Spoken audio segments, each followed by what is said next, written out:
பள்ளிக்கூடம் வந்தால் பள்ளிக்கூடத்தை பயன்படுத்தினாலும் பள்ளிக்கூடம் நமக்கு. பள்ளிக்கூடத்துக்கு ஒன்றுமே இல்லை, அது கட்டடம். அது நம்ம உருப்புறது உருப்படாது நம்ம கையில் தானே இருக்குது. இதுக்கு விட 40 லட்ச ரூபா செலவு பண்ணால் இது வந்துட்டு விளையாட்டு வர்றது நம்ம கையில் இருக்குது.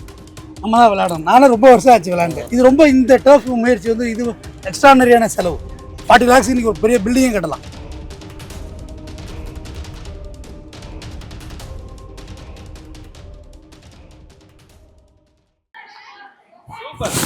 அவ்வளோதான்.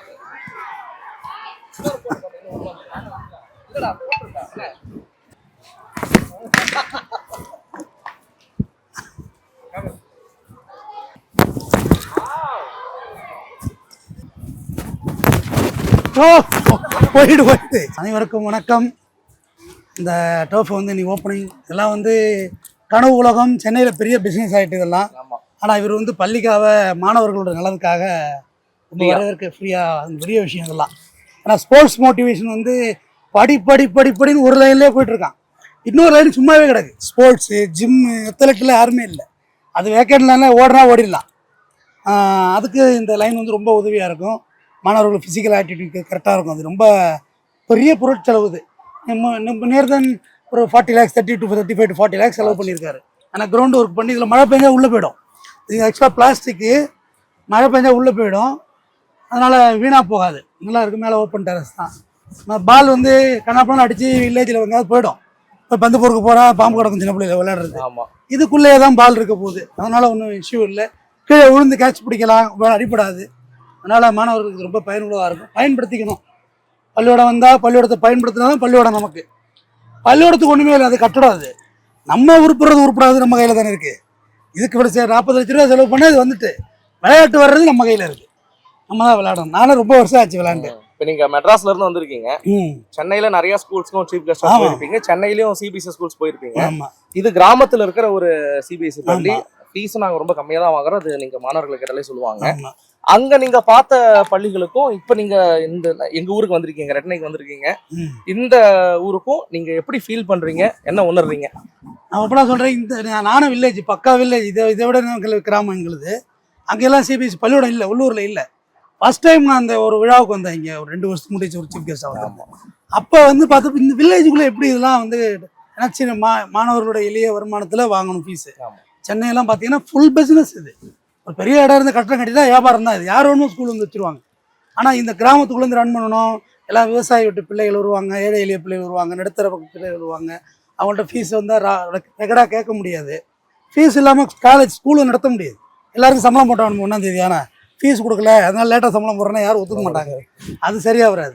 அது கேப்டன் விஜயகாந்த் தான் சொல்லுவார், நான் ஒரு இலவச ஆஸ்பத்திரி கட்டிவிட்டு பொடாபாடு படுறேன் அப்படின்னு. அது ரன் பண்ண முடியாது. இலவசமாக இங்கே ஒரு விஷயம் ரன் பண்ணவே முடியாது. அப்போ இந்த ஏழை எளிய மாணவர்கள்ட்ட தான் ரன் பண்ணி ஆகணும்.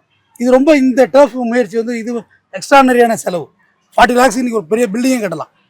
ஆனால் இது வந்து மாணவர்களை நலனுக்காக உள்ளது. இதெல்லாம் வரவேற்க வேண்டிய விஷயம். நம்ம வந்து முகச்சுதிக்காக ஒன்றும் சொல்கிறது இல்லை. இதெல்லாம் ரொம்ப வரவேற்க வேண்டிய விஷயம். கடந்த இந்த ஆண்டு காலத்தில் கூட சொன்னேன், என் பையனை கூட இங்கே சேர்த்துட்டு இங்கே ஒரு வீடு எடுத்து இருப்பான். அடுத்த வீட்டிலே வச்சு பார்த்து சொன்னால் பார்த்துப்பாங்க. அது ஒன்றும் ப்ராப்ளம் கிடையாது. அது என்னது, அவனுக்கு என்ன தனியாக வடிச்சா கொட்ட போகிறாங்க, யானை குட்டியாக என்னது, பள்ளி ஃபுல்லாக தானே ஒரு டம்ளர் கூட போட்டால் சாப்பிட்ற போகுது. அப்புறம் சென்னையில் ஒரு பேட் எக்ஸ்பீரியன்ஸ். ஒரு பிரபல ஸ்கூலு, அதில் முதல்வர் படித்தாருன்னா கதை விட்றானுங்க. அப்படிலாம் ஒரு வரலாறே இல்லை அந்த ஸ்கூலில். போய் பார்த்தாக்க அது ஒரு நாள் தான். ஜெயலலிதா போனது ஒரு நாள் 2 நாள் தான். முதல்வர்னா முன்னாள் முதல்வர். அதெல்லாம் சும்மா கதை அதெல்லாம். பட் அவங்களோட அணுகுமுறையை பார்த்தேன்.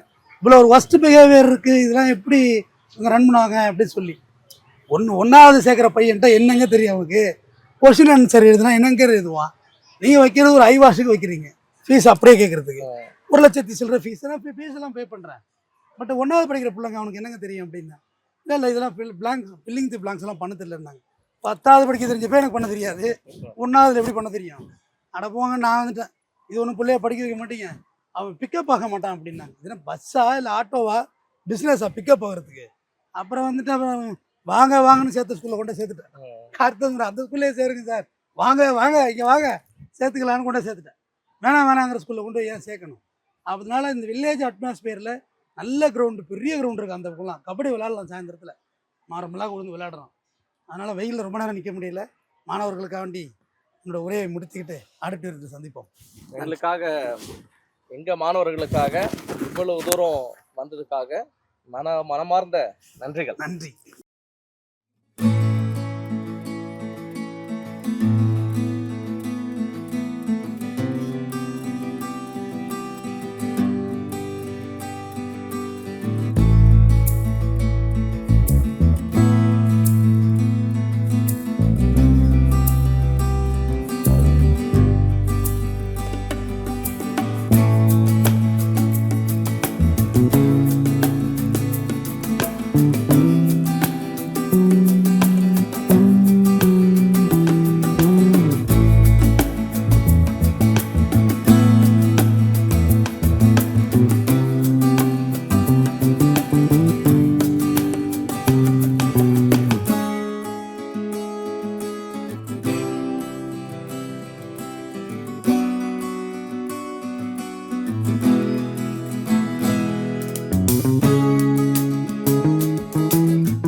Thank you.